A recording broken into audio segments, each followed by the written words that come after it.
Good afternoon, everybody. Unfortunately, I'm the one who's preventing you from having lunch. So I think it's better for me to speak to you on an empty stomach than if you had lunch. Because if you have lunch and you're going to have, if you're going to have something like Panadiam, for example, you'll be sleeping during the session.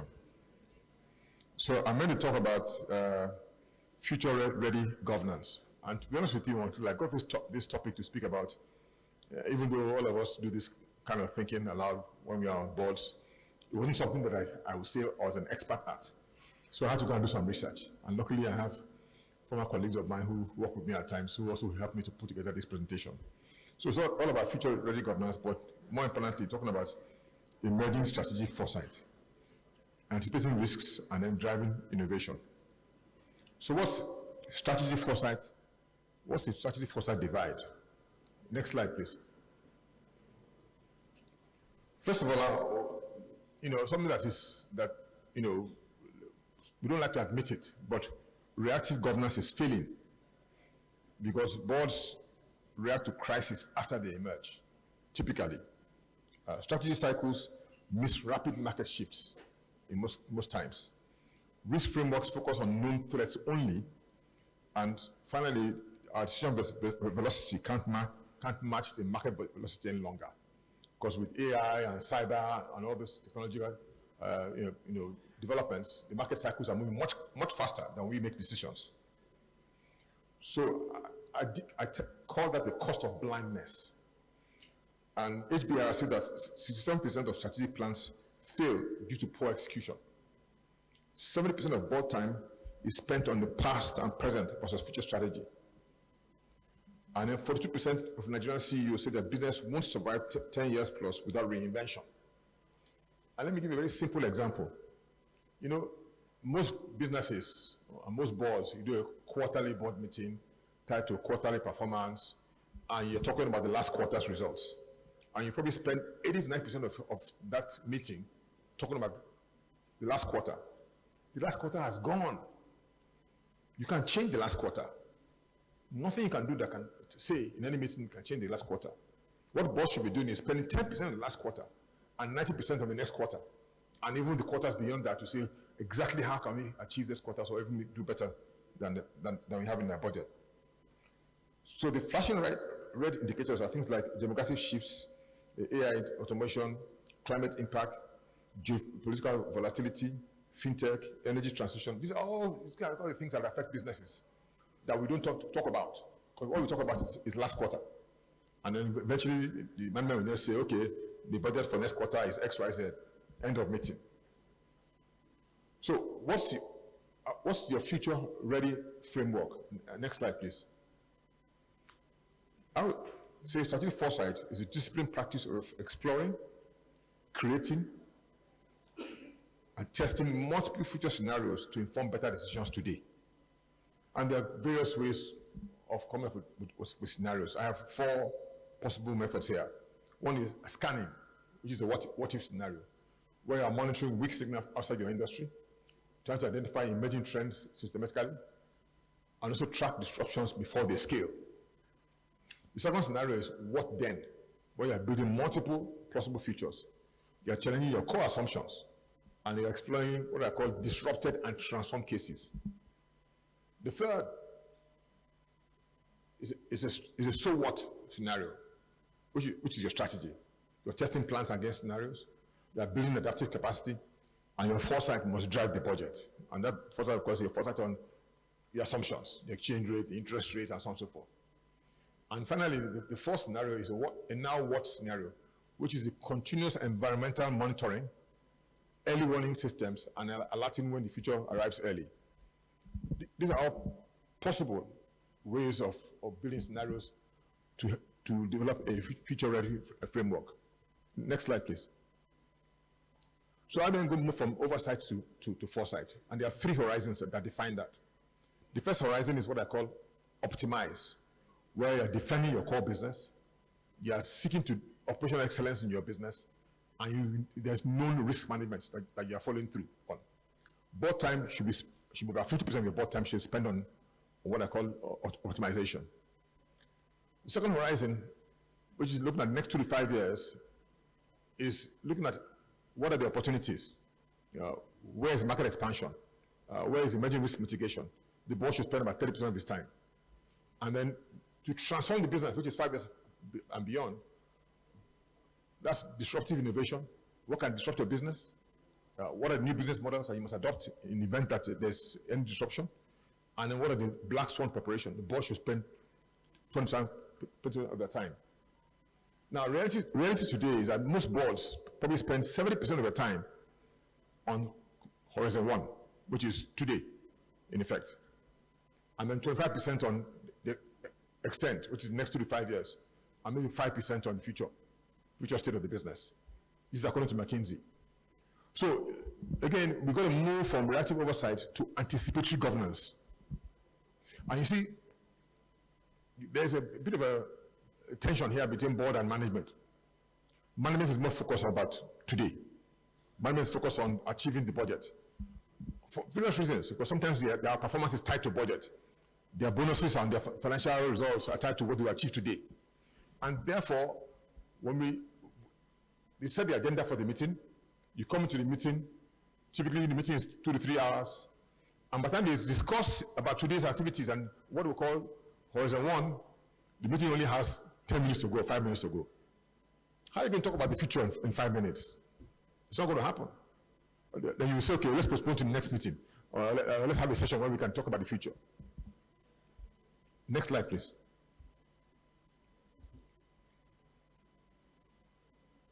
So, I will say that we have to move forward from risk management to risk as an advantage. What are those critical risk domains that are driving foresight now over the next 5 years? Dr. talked about them in the earlier presentation, things like technological convergence, AI governance gaps, cyber and physical security, digital infrastructure fragility, for example, geopolitical shifts, trade realignments. Nobody knew that the massive trade realignments are happening today. If you told us a year ago that we're going to see tariff wars, but nobody knew about them happening. Regional integration, political stability. Then we talk about economic volatility, currency fluctuations, supply chain redesign, which you heard a lot in the earlier presentation, regulatory lag against tech speed, for example, climate adaptation, energy transition, physical and transition risks, stranded assets, various dynamics around the social fabric of society, talent scarcity, Japan syndrome. Like most HR leaders will tell you today, it's not about recruitment, it's about retention. Because you can recruit. Once there's experience and they all leave, to replace that experience, it costs you much more and a lot longer time. So why not put your effort on retention and not just recruitment? Or what are the workforce expectations? The Gen Z of today is not only about salary. If you give them only salary, they probably won't hang around for much longer. You've got to give them a lot more than just salary for them to want to actually stay. And then stakeholder activism. And then finally, regulatory transformation. As we heard in the earlier speaker talk as well, the guys who do regulations are people that we know. They are friends, they are classmates, but sometimes we need to give them what is required for them to regulate this industry in a way that the industry will transform, as opposed to take the industry backwards. Because sometimes you can have regulation that can take the industry back, as opposed to take the industry forward. Things like ESG compliance, data sovereignty, and most importantly, industry reforms. Because each time you have an investor coming into an industry or into a sector, or you make a particular pronouncement or that investor coming in can absolutely change the way the industry dynamics are. And one of those Nigeria-specific foresight imperatives, energy transition, fintech disruption, the use of democratic dividend, the whole thing around Africa Free Trade Agreements. So these are so many different things that boards have to contend with. But at the heart of foresight, at the heart of looking at the future, is that governance has to move from being reactive to be forward-looking, in effect. And it is a big challenge.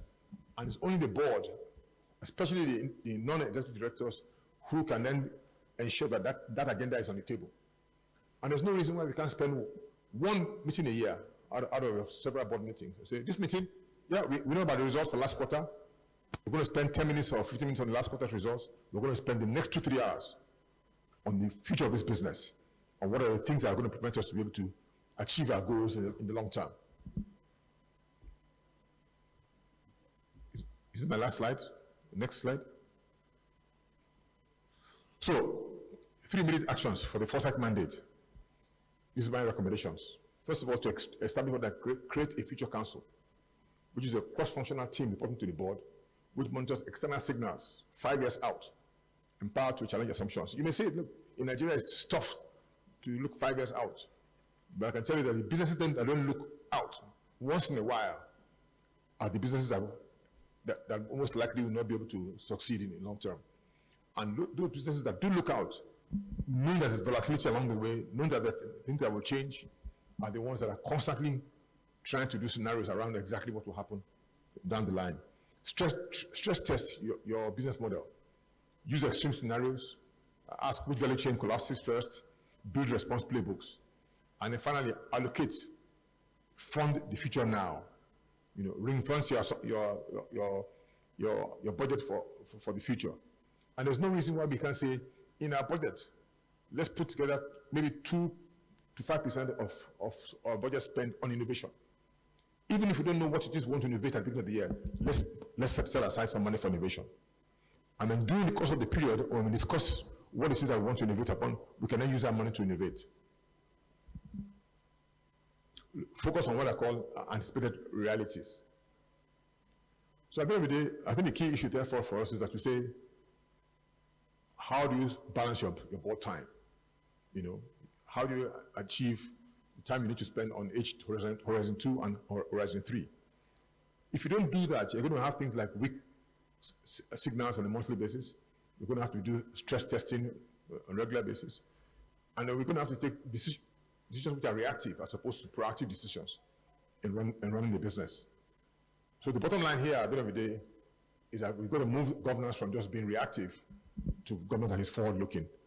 And I know, in reality, because I sit on a few boards, that it is a reality challenge. And of course, management has their own role, and management has their own perspective. And of course, especially if you run a publicly quoted company, where every quarter you have to report to the exchange and to report to investors, management is so heavily focused on this quarterly reporting and saying what's going to happen for the next quarter. If you ever join an investor call for a listed company, all they're talking about is the next quarter. And that the business starts and ends on next quarter. Finito. But if you are someone who was running Nokia, for example, and you didn't think, you never ever considered what happened to smartphones, then of course your business would have disappeared by now. And I'm almost certain that the guys who invented Apple, they saw the future of the smartphone at the time they invented the iPod and the iPhone, which was probably 10 years ahead of the initial iPhone or even longer.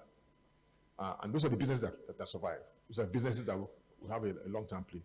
Thank you very much for listening. Panel session is embracing strategic foresight for future readiness. What we would like to discuss today is how directors shift their focus from managing current risks to anticipating and preparing for future uncertainty. Even though none of us has a crystal ball, I think part of what we could deduce from what Mr. Elebute just shared with us is that there are things we can do which will strengthen and enable the capacity of a board to read the trends, interpret the signs, and prepare for the future, so that we are indeed proactive and not just reactionary. So that's what we'll be unpacking on this panel. And we're hoping that by the time we're done, we will highlight how innovative governance structures that go beyond traditional compliance can serve as the ultimate competitive advantage for boards, ensuring that enterprises are indeed ready for the future. So with that, and bearing in mind all we've heard in the past 15 minutes, I'll start by asking Ms. Jagon a question that's focused on foresight and governance. So with your background in corporate governance, regulatory compliance, and enterprise risk management, what would you say are the practical steps that boards can take to make future-focused thinking and strategies a key part of their governance process in order to ensure sustainability? So I think, it's all been said today, actually, from between Dr. Suleiman's speech and the excellent presentation that Mr. Lebute gave. It's really about scenario planning. And practically, there are lots of tools out there that we can use to do the work. So I want to be as practical as possible. In my industry, we know that Shell is one of the companies that has done this really effectively in terms of their global scenario planning. There's also the OECD strategic forecast framework. And we need to be able to take these tools, they're widely available from the point of view of management, but also the board has to be able to demand of management that these things are important and they need to be used as tools to, in a way, understand what those future risks are that the business is facing or likely to face. And then to ensure that there are plans in place and that there's also constant monitoring of these things. And so I like the idea of the Futures Council, which should be a mix of management and the board, particularly your independent directors, and the ability to always ensure that these things are in the forefront or on the front burner. One of the things we did as a company during COVID, interesting, because nobody really expected the pandemic, was to develop our clean energy business in that period. We did a if you go on the Orlando Clean Energy website, you will see this document, which was, it's called the pre-feasibility assessment. And it was all done internally. We kind of like took that time of disruption to look at the business and to say, look, what are the key challenges facing us as an industry? From a funding perspective, from a policy perspective, global policy, and of course we know what Nigeria signed up to in terms of the Paris Agreement and the Kyoto Agreement. How does this impact on us and where we need to go? And then designed this whole thing as to, even before the Just Energy Transition Plan came out, we had basically designed, looking at the opportunities we have as a country, what we ought to be focusing on from a clean energy, alternative energy perspective. And a lot of the initiatives that are being rolled out today and for the future are things that we sat down, we analyzed, and we looked at the time. And so these are some of the really important things that we need to look at. I think it was John F. Kennedy that says there is nothing more certain and unchanging than uncertainty and change. So understanding the world we live in, I think it was Dr. Suleiman or various speakers today had referred to the World Economic Forum's Global Risk Report, and the one for 2025 is out. I would really encourage everybody to look at it, because it highlights a lot of the things that we're seeing from a 2-year perspective and then from a 5-year perspective.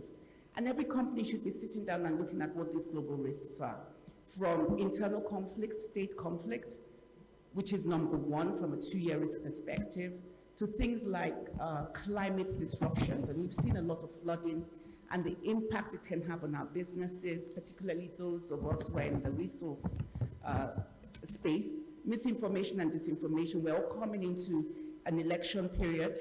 And of course, there's going to be a lot of that. And how does that affect us as a business? Cybersecurity risks.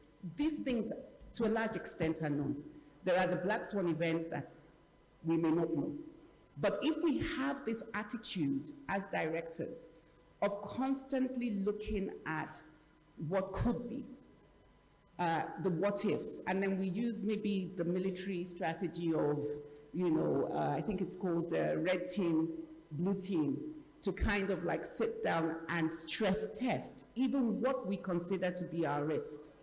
I think that we stand a good chance of being able to survive a lot of things that may come at us. Last thing I would say is that in doing this forecasting, we shouldn't be reactive either. It should be with a mindset of we want to and we want to be able to determine what that looks like. So it's not a case of looking at these risks that could come up and say, look, what are we going to do from a point of view of how we're going to react to these things? But how can we frame our future as a company? How can we also, from a national perspective, because I'm very passionate about Project Nigeria, how can we frame our future? This is what America is doing right now, trying to use what is called geo-economic confrontation to frame its future. How can we frame our future and become a lot more self-dependent? Thank you. Thank you. Before, I was wondering if, Mr. Elubute, you have anything you want to add, because she touched on some of the things you mentioned, the Futures Council, funding the future. So just any additional thoughts? I actually left out one final slide in my presentation, but I can just talk it through very quickly. And really, it's a quote that says, governance must not only protect from today's risks, but prepare for tomorrow's possibilities. Okay? So we've got to live with curiosity, not certainty. We've got to build systems that anticipate the future. And finally, we have to define the future. And I must tell you that the businesses in companies in Nigeria that will dominate, the companies that will dominate Nigeria in the future are the ones that are making decisions today about their future. But like I said earlier on, it is a tough call when you sit in the boardroom, especially with an agenda by management. They then define what you want to discuss. But as a board, you need to change the narrative and say, look, what if? What are the scenarios? What's happened to industry? Well, who is our competition? You know, I sit on one board, for example, which is in fast-moving consumer goods, and we can't just meet demand of anything we produce. Everything we produce, we sell. And for a long time, we were based in the South. We were covering the market in the North from the South. And there was a competitor up in Kano who went from one production line to 6 production lines in 3 years. And all of a sudden, we are now expanding into the North. But that other competitor saw the opportunity to grow the same market that we are after as well. So we have to anticipate the future. And the only way you can do so is define exactly where we want the business to go. And management always say, what about today? What about this issue? What about that tomorrow? Yeah, we hear you. What about the future? Thank you so much. So I'm going to go now to Mr. Ogobadia. Talking about agile governance models, how can boards in large organizations adapt their decision-making processes to keep pace with the fast-moving innovation, especially when traditional structures slow things down? So Mr. Elubute has talked about seeing the future. Yeah, so how do we do that, and how do we keep pace with how fast things are changing? Thank you. This has been a real excellent event so far. I find myself taking a lot of notes. I just took down what Mr. Conley just said just now about companies that are going to be successful are companies that have decided their future. And I find myself being a budding futurist in a sense as in what exactly and where exactly is technology taking us and where is innovation taking us. I find myself more than once saying to people that some of the future we're trying to build already exists. It's just that we're in a deficit, right? So we know where innovation has gone in banking. Africa seems to be ahead in some instances. We know where certain technologies has gone. We know where research has gone. And when we sit in Africa, some of these things were not done. When you talk about agile, it speaks to the flexibility of the organization. And the slide prior mentioned the innovation fund. I got excited, right? So my background is innovation. So I was like, yes, that makes sense. Every organization should have that, even for me to have business. But that's a different topic for a different day. I think it's really about deciding what the organization needs and must be agile about, right? I think, talking about agility is very difficult in a room in Nigeria because most of us are agile managers because we do business in Nigeria, right? So I think now is about formalizing that process within the board. You know, when you, I mean, I remember the first time I heard the acronym VUCA. You know, I'm like, wait a minute, you are describing Nigeria, and not only are you describing Nigeria, we are plus of it, right? And I think they matured that framework to now being banning. They can call it anything they want, you know, that really speaks to the environment in which we operate in. It's very volatile, you know, very difficult to work in. So I think when it comes to boards, it's really about, you know, doing some of the things that have been on the slide and the previous presentation. I mean, most of these answers have already been given, right? And understanding that, look, to some extent, there's the future you don't know, right, which is the black swan situations. But in our environment, there's a future that we do know that we just need to execute, which now prepares us for the future that we won't know. So a very practical example of this is, and I was just telling someone this the other day, that when COVID happened, I had more than one client call me and say, thank you. I'm like, what are you thanking me for? Because I made them move to Teams, right? That's a very simple tech. I mean, today everybody has Teams, but back, you know, a few years ago, before COVID, not every company was using Teams. Now, in a situation where you can't go to your office, Teams became the lifesaver. Right? They didn't send me an extra check for this, but they actually did call me from MD level and say thank you, because we aggressively moved the organization to Teams. So there's infrastructure and there's innovation that is already known, that we must implement and drive organizations to implement, so that when those other unknowns happen, we're better prepared. But for agility, the entire Nigeria is full of agile managers. We manage volatility on a day-to-day basis. From FX to political to every single category, you know, we deal with it. But I think the formalization of the process on how we want to prioritize what we want to be agile about and how we approach it. So when the scenario happens or when the situation happens, it's not then we're now discussing, okay, is this what we want to be serious about as opposed to the other? Thank you so much. I like that Nigeria is already full of agile boards and agile managers just because of all the risks and uncertainties we deal with on a day-to-day basis. I'm going to go to Dr. Malize now. What do you think, in your view, is a director's role in governing the ethical and systemic risks of new advanced technologies? So some of the speakers have already mentioned deepfakes, there's generative AI, there's the, you know, how we use that. There's also the impact of all these on public trust, brand reputation, data integrity, etc. So what processes can be put in place to ensure that management, the management and mitigation of the risks associated with these sorts of new technology and the risks associated with them that we're having to deal with? Okay, thank you very much. And I'd like to mention something with regards to the discussions around driving agility, and I would come back to those risks because that's really very important. And one of the key critical things that should be a start point is able to have a foresight agenda. And a lot of times, as we know today, boards, specifically to a very large extent, are built for stability and not speed. And to that regard, a lot of times, board is so focused on building stable, governance-driven institutions and not thinking about how to infuse agility with intentionality. And how about, you know, creating robust boards that are diverse in terms of age, for instance, and not just diversity in terms of gender, so that we can also begin to see boards that have young people that can bring more nimble activities within the board. And in addition to that also is the fact that there must be a culture that is deliberate about being future ready and driving innovation. And so boards do not speak innovation today because COVID made it possible for people to start thinking vision and strategy. But where is innovation within board? Who is sitting on innovation? Are we able to create a structure where there is a combination of management and board with responsibility for innovation?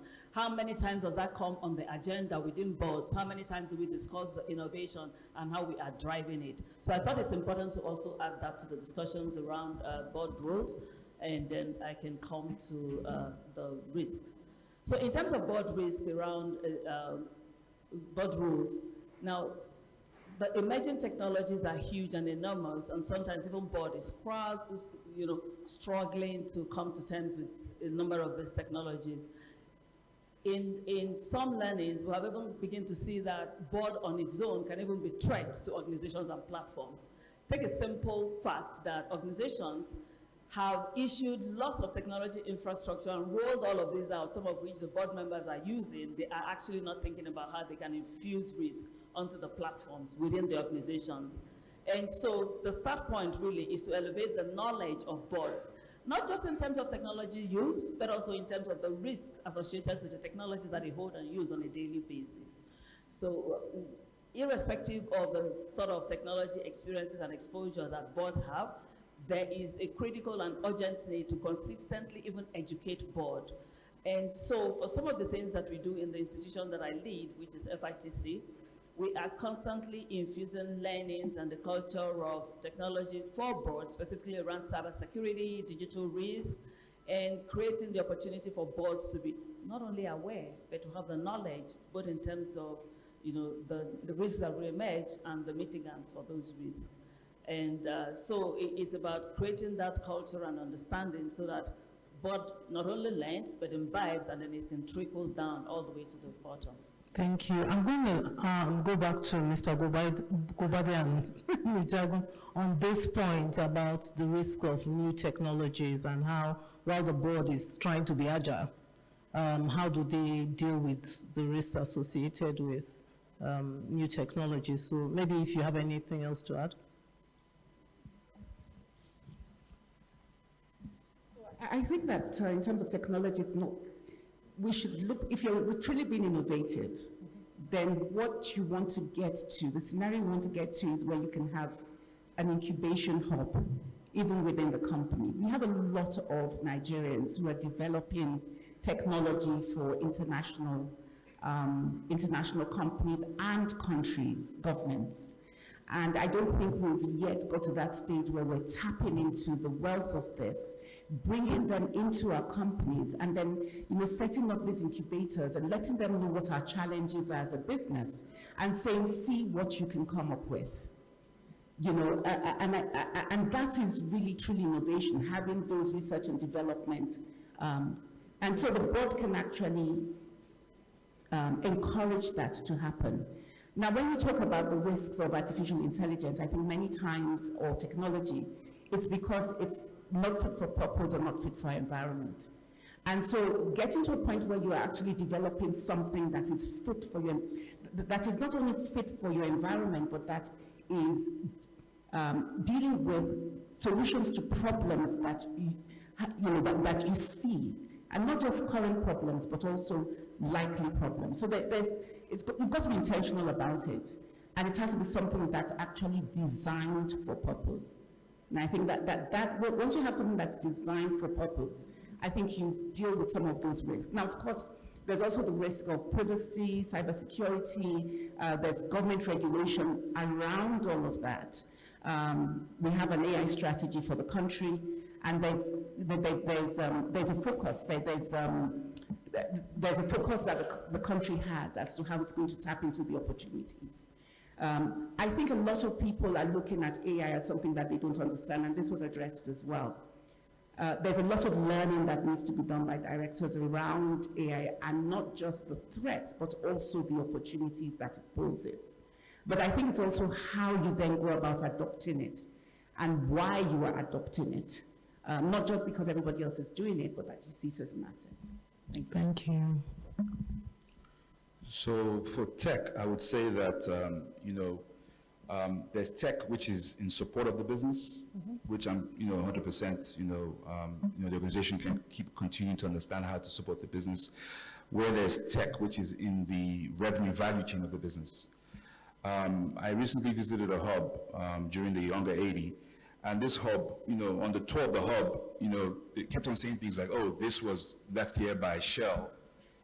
So Shell did a program where they had innovators do a competition, and the next floor, there's a whole fashion room. This was left by Gap.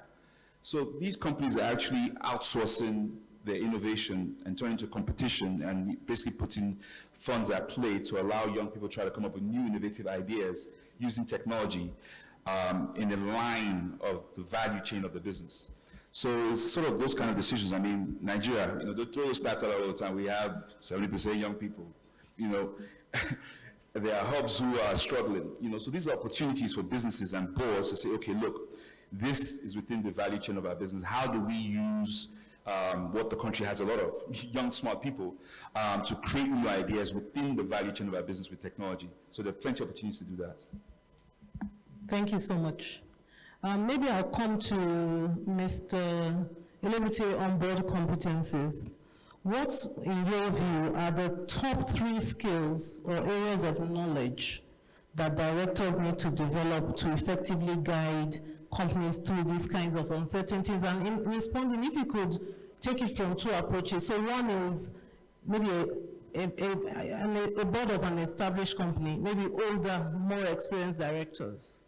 So you're trying to, what do they need to do to make sure they are not the ones holding the company back? And then if it was a board of a new, young startup, excited young people that have a good product, but not really, you know, don't really have the management skills, what skills do you think those sorts of boards should look to? I think one competence that cuts across the 2 scenarios you described is understanding of the environment in which you're operating. From a macro standpoint, the industry dynamics, so you're operating, the regulation, the competition, the whole gamut about what makes your business, you know, relevant to the customer, whether it's a mature company or a startup. Because in any business, if you don't have customers, you haven't got a business, in effect. So what is it why do customers come to you? What is it that makes you successful enough? You know, there are guys who try to copy, you know, this Nestle 60cl bottle, and they suddenly found that, you know, it didn't make sense for them to be in this business because this was attacking the A and B consumer. But there are guys who do 75cl of the same bottle, and they're attacking the D and E, and they're making so much money. So you need to understand exactly that dynamic to say, where can my industry, my company play, what's going to make me relevant? And that's important for board members to understand. Okay, that's number 1. And the second thing also therefore is that, you know, clearly, and you have to have some financial literacy. You've got to have financial literacy, you know, in any form. I mean, there are complexities around financial literacy, but the basic literacy is important. You know, your P&L, your balance sheet, your cash flow, and what is it that makes a business survive? You know, cash is king, that they always say. You get a point. And then the third one is around talent. You know, and for me, some of these competencies that are defined today are really dependent on where the business is. You get a point. Talent is critical today because of where we are as a country and where we are globally as well. You get a point. But it may differ from other businesses, because businesses that are heavily involved in automation, for example, and don't have that much need for talent, may not be an issue for them. You get a point. But talent generally is a problem for many businesses. So I would say these are, for me, the 3 competencies that are, for me, on my higher point agenda. You know, knowledge of technology, yeah, again, depending on where the business lies, you know, you get a point on where you are in the business life cycle, for example, and other types of knowledge that are important that you may need to understand. But for me, those 3 are top of my agenda, whether you're a mature business or a startup. Thank you. Dr. Malize, do you have? Yes, to add to that. And I would like to start with, it works. I put it up for interference, yes. I'd like to start with live boards. And so for live boards, we just have to start thinking systemic and start thinking a lot around contemporary issues around ESG, sustainability, climate change, because every single one of those bring value to the board. So board must be on top of it. So it's not just about bringing one smart head that is knowledgeable about it, but every single person within the board should be able to embrace all of the knowledge around ESG and sustainability, because you know, they do bring opportunities both to the board as well as its own risk as well. And in addition to that is to become more societal aware, be data driven, and be innovation led. And these skills are really very critical, and that's the reason why innovation has to be led by board. Board's got to learn to know what to do, how to collaborate, how to even drive collaborations across board. So in terms of the strong structures, bust all of those silos. We've got risk, which is standing very strongly within the board. We've got audit, we've got nomination. But where is the handshake? How is everyone talking to themselves? So that, you know, we can also anticipate the opportunity for innovation. And those require quite some kind of skills, and board must also get ahead of that. Yeah. I'm going to ask Ms. Jagun if you want to pitch in on that, but I want to tag on something else for you, which is on long-term incentive alignment. So how can boards rethink executive and director compensation to encourage long-term strategic thinking, especially for those that involved uncertainty and may not deliver results in the immediate? And I'm asking you because you are an executive director, right? So you have your KPIs, you want to deliver results every day, every year, but how do you also think that directors like you can be incentivized to also invest in the future, that you take 5 years into the future, 10 years into the future? Okay, so in terms of what skills, I think emotional intelligence is so key for directors to learn. A lot of the cybersecurity breaches that we have as a result of human behavior. I think it was Mr. Koller who was talking about how we need to look ourselves in the mirror and we have to change, right? I always feel that the biggest problem to Nigeria's success is actually Nigerians and our conduct and our behavior. It's the same thing when it comes to technology, it's the same thing when it comes to integrity issues, it's the same thing when it comes to ESG. And so I think when we focus more on values, and what are those values that are able to create sustainability for us as a country and as a company, then we will see, we will reset, and then we will see the success that we need. If you look at successful countries like Singapore, that's always been used as an example, or Japan, behavior is very, very key. And everybody, and taking responsibility and accountability for this change is really important. So it brings me to the next question you asked me about, how do you incentivize innovation? I think it starts with something that Mr. Liberty said about having a certain amount in the budget that you're setting aside towards innovation, and it can start with 2 or 5%, right? The more you stop focusing on the past and the current in terms of performance, and you begin to focus as a board on the future, I tell you, the more easy it will be to kind of align your compensation with delivery for the future. And I think that using things like long-term incentives and having a capital market that encourages that form of compensation is something that we can do to ensure that we're encouraging innovation and long-term sustainability.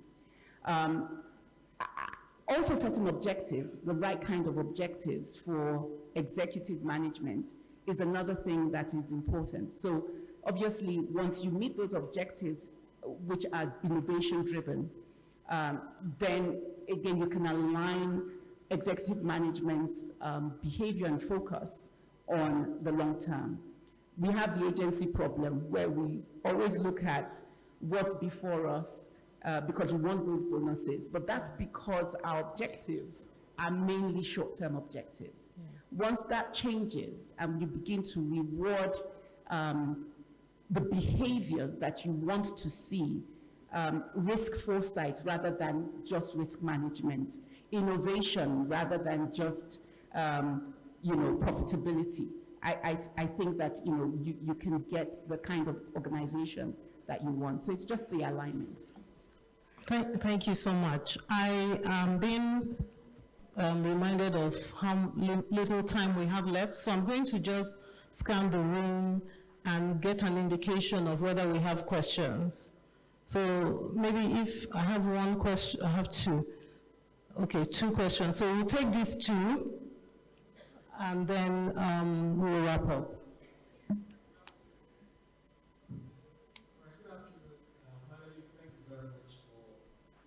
Richly worthy conversation. I just want to piggyback on the last thing last speaker said regarding the short-termism that we have. How do you reconcile the need for innovation, strategic foresight in a culture that is predominantly short-term? is short-term for most businesses, right? The requirements from the market is short-term. The national culture is short-term. So, in your experience, how do you reconcile that? Because innovation is messy, as you know, requires time. And for some of the examples you've given, like Apple, for instance, the build innovation portfolio that spans decades. We don't have that. So, in your experience, how can we bridge that? So that our boards, our businesses can continue to innovate and do one of the nice things to create for us. Drive sustainability. Okay, thank you. I would like to take the second question, then we'll take the responses at the same time. But if Ms. Jaguar and Mr. Elebute can prepare to respond to the first question. Good afternoon, distinguished delegates. What I have are just a few comments. Indeed, very fortunate to have a couple of necessity so I want to speak to us today. To amplify and illustrate on the point that Mr. Deputy made about employing people in the technology space, I don't think I'll be giving away any intellectual property here. But oftentimes, we don't even get to offering targets, prospects, a salary. We had an experience whereby we interviewed people for a CEO position, and between interviewing and making an offer, they are already either hired or they have founded their own businesses. So we really have to be very, very quick. Practically, if you like the person, maybe don't make an offer right away, and perhaps give them, as you have to do, a equity participation in the enterprise. So that's number one. Secondly, I don't know whether we all remember Y2K. Please be sure Y2K, whether we all remember Y2K. I remember it quite clearly. I still worked and lived in Boston, Massachusetts then, and I remember that lots of the world was coming to an end. And the point I'm trying to make is when it's about technology threats, I guess what I used to do for what Mr. Sulaiman said and Mr. David was saying is to always expect the unexpected when it comes to technology.